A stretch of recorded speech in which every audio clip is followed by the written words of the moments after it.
Você é uma pessoa ansiosa? Você confunde às vezes ansiedade com depressão? O programa claramente traz para você agora essas informações. É importante você entender a diferença entre uma dor tipo ansiedade excessiva e a outra dor emocional, que é uma tristeza profunda, que chamamos de depressão, porque a maneira de resolvendo ah, esse tipo de sofrimento mental tem caminhos um pouco diferentes.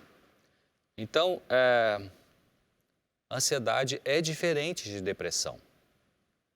Então, uma pessoa ansiosa, ela tem mais um aperto no peito, uma agitação, uma inquietude.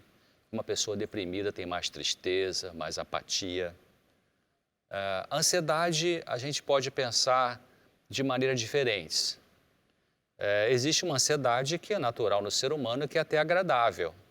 Por exemplo, você está ansioso ou ansiosa para chegar semana que vem, porque você vai ser promovida no trabalho. Ou você vai receber um amigo na sua casa que você não vê há muito tempo. Então, essa é uma ansiedade prazerosa, agradável. Agora, existe a ansiedade que ela é desprazerosa, nós vamos falar sobre isso aqui, que isso é então um transtorno de ansiedade, ou os transtornos de ansiedade, ou as alterações patológicas ou doentias da ansiedade no ser humano. Então, a ansiedade no sentido perturbador, no sentido exagerado, é o foco desse programa. Mas o que então é uma ansiedade no sentido doentio, no sentido que machuca a pessoa? A ansiedade é uma sensação de inquietude, uma falta de paz, uma sensação de buraco no peito, algumas pessoas falam isso, ou um aperto no peito, algumas pessoas falam.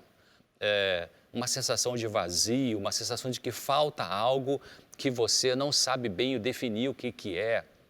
Você está aqui, não consegue se sentir sereno, você vai para ali, não consegue sentir paz interior, você pega um livro para ler, não consegue se concentrar, tem uma coisa incomodando que você não sabe definir bem da onde vem. Isso é uma ansiedade perturbadora, é uma ansiedade alta. Algumas pessoas podem chamar isso de nervoso, né? Nervoso é uma palavra popular, não tem na nomenclatura médica um diagnóstico, não tem isso. O que tem é uma ansiedade perturbadora, ou uma tristeza, ou uma agitação, pode ter uma agitação psicomotora, sim. Então, a pessoa pode ter uma irritabilidade, por exemplo, que é diferente de uma ansiedade. Então, não sentir ansiedade ou angústia forte pode indicar fortaleza do ego, a capacidade de organização, uma boa resiliência. Alguns autores fazem a diferença entre ansiedade e angústia, no sentido de que, para alguns cientistas, a angústia é essa ansiedade sentida muito aqui no peito.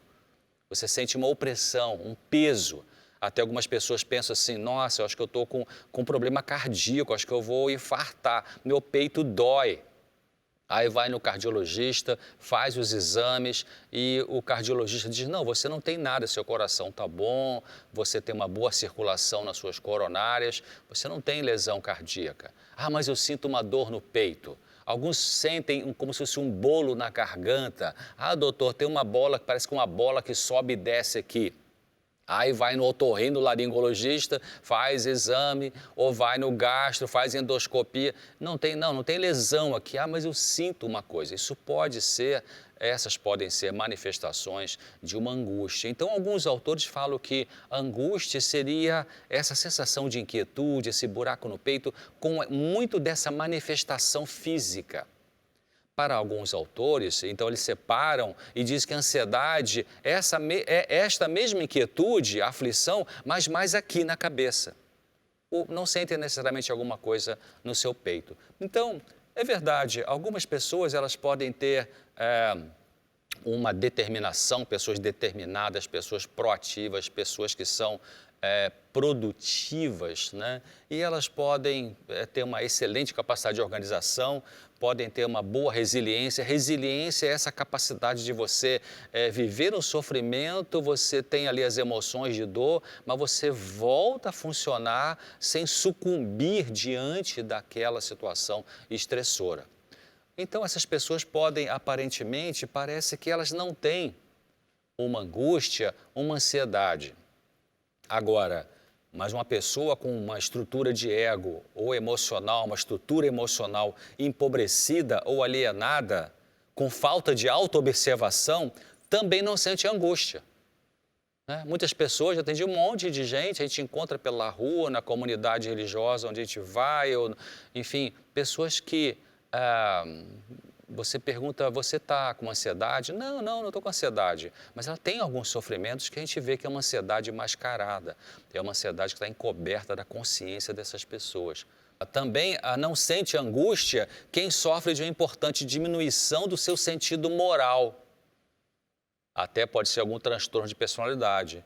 Por exemplo, as pessoas corruptas são assim. Alguns desses corruptos parecem ter transtorno de personalidade pela falta de remorso, pela falta de culpa, pela falta de arrependimento. Então, essas pessoas têm um distúrbio de caráter. Não sentem angústia. Isso quer dizer que não tem angústia? Olha, uma vez eu vi uma entrevista com o repórter entrevistou um grande traficante de drogas. E ele foi perguntando várias coisas, esse traficante estava encapuzado, para não aparecer o rosto dele. E o repórter perguntou assim, a droga te deu, o que a droga te deu? Ah, a droga me deu, disse ele, tudo. Me deu casa, mansão, barcos, lanchas, até avião. Aí, num certo momento, o repórter perguntou assim, o que a droga não te deu? Aí ele abaixou a cabeça, levou uns 15 segundos para responder e falou assim, a droga não me deu a paz. Bom, então ele podia viver aparentemente sem angústia, mas chegou num certo momento que a angústia começou a vir à tona. A angústia que você tem, a ansiedade que você tem, mesmo você sendo uma pessoa produtiva, uma pessoa de sucesso material, mas que tem uma angústia mal resolvida, ela vai aparecer em algum momento. Ela vai querer vir à tona da consciência para então, finalmente, você conseguir elaborar as causas dessa ansiedade que talvez você empurrou com a barriga durante muitos anos, quem sabe virando a pessoa viciada em trabalho e deixando muitas conexões emocionais de lado. Então, outras pessoas não sofrem angústia consciente por converterem a angústia em sofrimento orgânico. Isso é o ramo de estudo na ciência médica chamada psicossomática. Então, a psicossomática é um ramo da medicina que estuda essa conexão entre os sofrimentos emocionais, mentais e as suas repercussões nos órgãos. Muito importante isso, nós vamos ter um programa ou mais de um sobre esse assunto. A pessoa pode realmente, ela conscientemente não ter noção de que tem uma ansiedade ou tem uma angústia, mas ela tem uma dor nas costas que ninguém resolve. Já foi em 15 médicos, já usou 22 anti-inflamatórios, já fez até cirurgia, mas continua aquela dor. Então, a ansiedade, a angústia pode ser somatizada, ela pode ser enterrada no corpo. E quanto mais a angústia, que está ligada com sofrimentos emocionais e até espirituais, está enterrada na angústia, mais longe a pessoa está da verdade que vai trazer a cura para ela. Por isso que no processo de mudança emocional, por isso que no processo de crescimento espiritual, nós temos que ser confrontados com um tipo de ansiedade ou de angústia em função da nossa história. Então, o processo de resolver essa angústia tem que ver não com fugir dela, se drogando, enfiando a cara no trabalho, se automedicando, usando drogas ilícitas. A saída é atravessar a dor. Então, será que a ausência da percepção de angústia é o mesmo que a ausência de sintomas? É uma boa pergunta, né? É o que eu estou falando. Tem pessoas que aparentemente não têm sintomas, mas será que isso significa que ela não tem nenhum tipo de angústia? Ou que quem não sente angústia consciente não tem sintomas de sofrimento emocional? Não, você pode ter inconsciência da sua ansiedade. É aquelas pessoas que estão assim, balançando o pé, e não, eu não estou nervoso, eu estou calmo. Não, eu não estou nervoso, eu estou calmo. Eu não estou nervoso. Até que ela para e pensa assim, eu estou nervoso, caramba, meu corpo está até tremendo. Aí ela tomou consciência da emoção. Mas antes ela dizia, não, ela estava negando que estava com aquele problema. Alguns sintomas podem não ser tão evidentes no sentido de exprimir a presença de angústia ou da ansiedade alta. Nem sempre. Você pode ter uma diversidade de manifestações do sofrimento da ansiedade alta, desde vício em cocaína até trabalhar excessivamente, não conseguir relaxar. Por exemplo, o gaguejar, a presença de um tique, a enurese, que é a criança que volta a fazer xixi na cama depois que já conseguia controlar. Alguns casos de obesidade têm um componente também de uma ansiedade alta, quem sabe a ansiedade alta que leva uma compulsão alimentar. Então são maneiras diferentes que a mente usa para poder lidar com essa ansiedade. São maneiras diferentes do sofrimento emocional aparecer na sua vida, e eu estou falando agora, estou focando em cima de ansiedade excessiva. Então, a ansiedade excessiva, ela é alguma coisa tratável. Ela é um sofrimento tratável. Ou seja, precisa de um tratamento. Mas o tratamento não necessariamente, eu me sinto muito confortável de dizer isso, porque eu sou psiquiatra. Eu sou médico psiquiatra, mas a vida é terapêutica. Ou seja, Deus usa as circunstâncias da vida para trazer cura para você. Usa o que Ele achar que vai ter acesso à sua consciência. Não necessariamente tem que ser um profissional para ajudar você a resolver seus problemas. Então, deixa a mente aberta.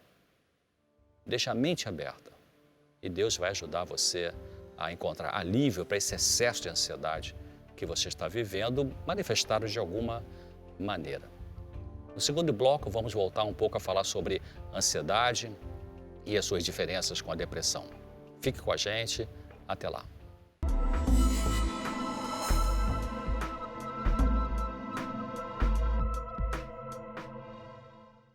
Esse é o programa Claramente. Nós estamos agora no segundo bloco. O tema de hoje é ansiedade exagerada, as suas diferenças possíveis entre angústia e tentando mostrar a você que ansiedade é diferente de depressão. Falei no primeiro bloco de que ansiedade e angústia são sinônimos, embora alguns autores façam uma pequena diferença, dizendo que angústia é quando você tem essa inquietude, essa falta de paz interior, sentida muito aqui no peito, como um aperto no peito, um nó na garganta. Isso pode ser uma ansiedade alta muito somatizada, muito com participação do seu corpo. E alguns autores falam então que a ansiedade alta seria mais uma aflição na sua cabeça, sem que você tenha algum tipo de manifestação no seu corpo. Estamos mostrando nesse programa que a ansiedade é diferente de depressão. Vamos ter programas sobre depressão. A ansiedade é uma aflição, uma inquietude, uma falta de paz, você não se sente bem em lugar nenhum que você vai, mesmo não tendo problema financeiro, você tem essa aflição.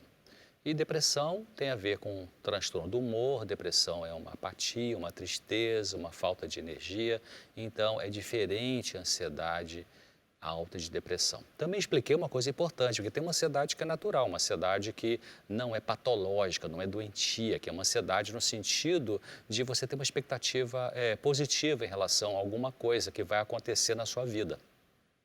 Seja você encontrar um amigo que não vê há muito tempo, seja você começar um novo trabalho que você foi selecionado, selecionada pela empresa. Então você fica ansiosa, ansioso por chegar aquele dia. Isso é uma coisa natural, não tem nada a ver com tipo de alteração mental. Mas estamos focando aqui, no claramente, a ansiedade nesse nível alto. Porque todo mundo tem temperatura, né, no nosso corpo. 36,5 graus Celsius ou centígrados. Mas nem todo mundo tem febre. Então, quando você tem uma febre que vai aumentando, ela é um sinal de que existe alguma coisa que não está funcionando bem no seu corpo. Deve ter alguma inflamação ou alguma infecção. Então, ansiedade todo mundo tem, mas é com uma temperatura normal. Inclusive, pessoas que têm uma ansiedade até um pouquinho alta, elas conseguem canalizar essa ansiedade, pode ser até um motor, um motivador de fazer algumas coisas na vida, algumas coisas que podem ser importantes, seja no mundo das artes, no mundo da produção de um novo invento, enfim, alguma atividade que você possa ter na vida motivada por uma ansiedade que não vai te travar. Agora, quando a ansiedade fica muito alta, quando a temperatura fica muito alta, é sinal de que a luta entre o sistema imunológico e um possível agente invasor está grande essa luta. Então, quando você tem uma ansiedade excessiva, ela está dizendo para você que existe uma luta também no seu mundo emocional. Você pode até pensar de que essa luta, eu estou com essa ansiedade porque meu marido, ou porque minha esposa, ou porque meu filho está com esse ou aquele problema. Sim, isso pode ser uma causa, realmente é verdade, de uma ansiedade alta. Mas às vezes a pessoa tem uma ansiedade muito alta por conta não de questões de tensão entre ela e a outra pessoa com quem ela vive ou com quem ela trabalha, mas porque ela tem algumas características dentro dela de sofrimento que ela já trouxe do passado para este relacionamento atual e que não estão muito bem resolvidos. Então, enquanto a infecção no corpo não é debelada, não é resolvida, possivelmente você vai ter febre. Que inclusive a febre é uma defesa. A febre é uma tentativa de tentar resolver o assunto da infecção. Sabia disso? A temperatura do corpo aumenta porque com o aumento dessa temperatura, alguns vírus e bactérias não toleram esse aumento e podem morrer. Então, quando você tem uma ansiedade muito alta, uma aflição, é a sua mente que está tentando encontrar uma solução para esta, entre aspas, infecção emocional. Infecção emocional como assim? O conflito que está dentro de você, consciente ou não consciente, que você já está encontrando passos para resolver ou que ainda não sabe nem como começar.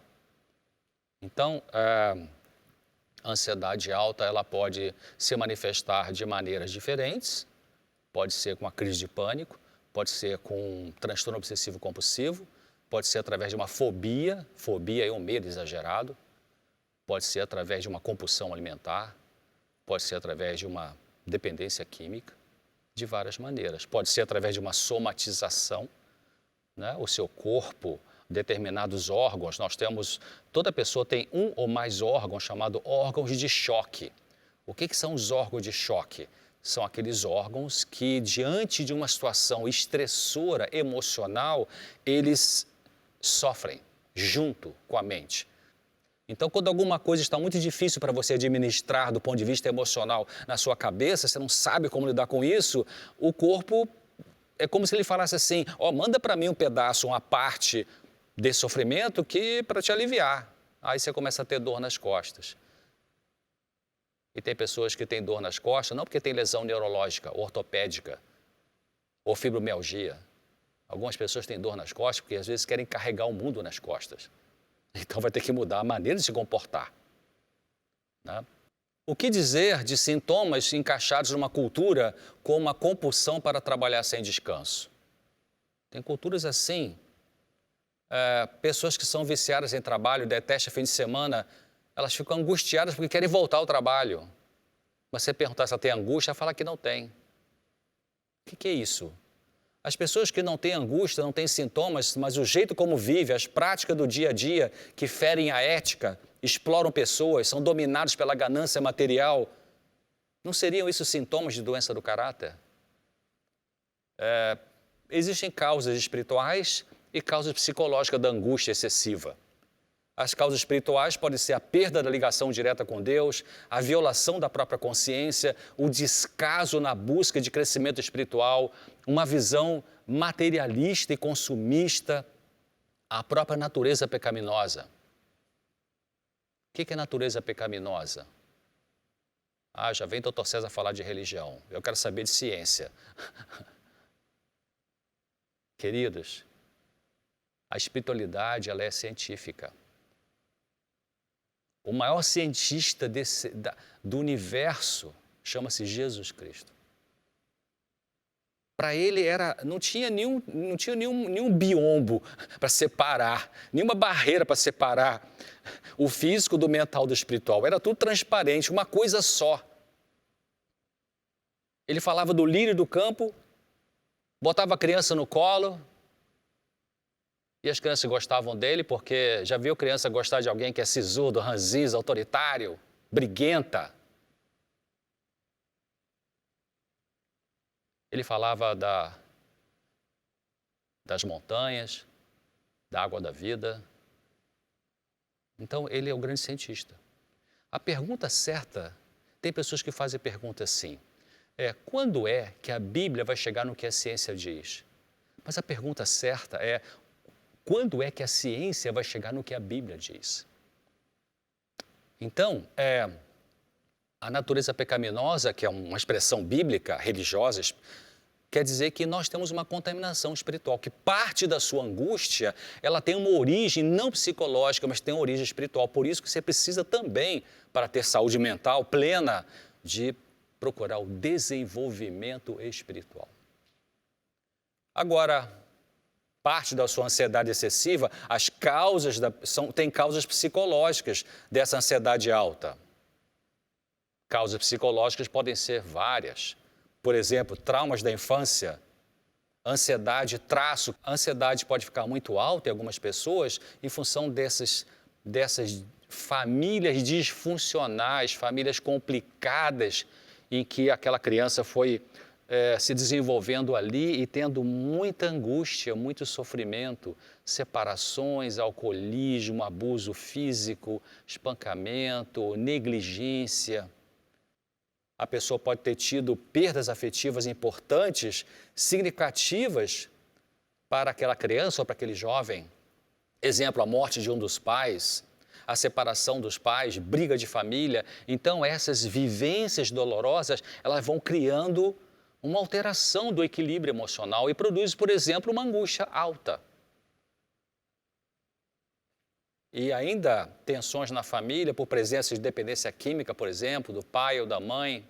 Então, a ansiedade alta, ela existe por conta de situações traumáticas, machucadoras que estão ainda na sua mente e que podem aparecer essas manifestações da ansiedade alta de maneira diferentes.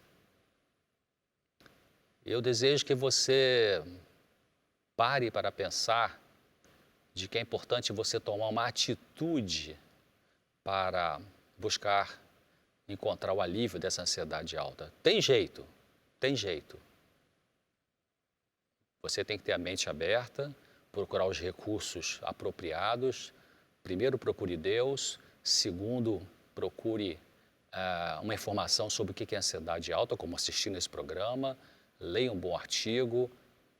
Se Deus achar que você precisa de uma ajuda profissional, procure um bom profissional que tenha uma filosofia cristã de vida para receber ajuda e você encontrar esse alívio. Lembre-se também, pense também, de que a medicação sempre, na minha maneira de pensar, é o número 3. Número 1, a busca espiritual. Número 2, o aconselhamento, a psicoterapia, com um profissional ou alguém capacitado. Número 3, possivelmente, temporariamente, alguma medicação pode ser necessária. Então, o programa claramente fica por aqui, ficamos hoje aqui. e desejo que você lembre-se de que Deus falou assim: aquele que vem a mim, de maneira nenhuma lançarei fora. E Deus fala: estarei com ele na angústia e o livrá-lo-ei e o libertarei. Um abraço, até a próxima.